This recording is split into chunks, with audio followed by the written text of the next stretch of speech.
Lawmakers want the Patrick administration to explain how their tax proposals will help more than they hurt.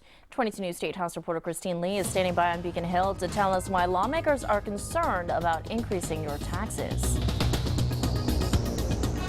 Governor Deval Patrick wants to increase your taxes, but balance that out with exemptions that in the end his budget team says won't impact most families much. But lawmakers are cautious of those claims.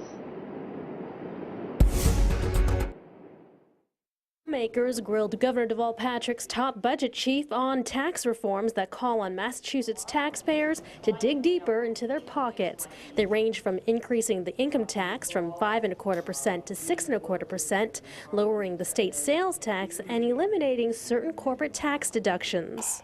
We're not feeling it. We're not feeling the ability terribly so much that everybody can dig even deeper. And quite honestly, we hear from our constituents in that regard. But Administration and Finance Secretary Glenn Shore defended the governor's tax reforms in his state budget, saying the overall impact will have mid to low income families paying the same or less in taxes. When you consider all of the parts of the governor's tax reform proposal operating together, approximately half of all households, including most households earning less than $60,000 a year, will pay about the same or less in combined sales and income tax.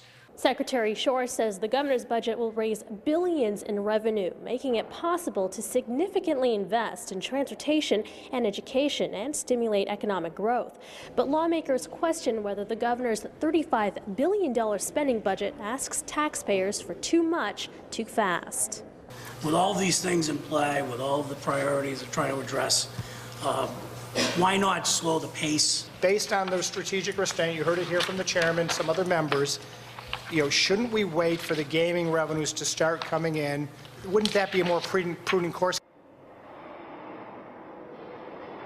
The Patrick administration says it's necessary to make investments now to grow the economy, and that doing nothing will cost the state millions of dollars in the form of deteriorating roads, bridges, and public transportation. Live at the State House, Christine Lee, 22 News.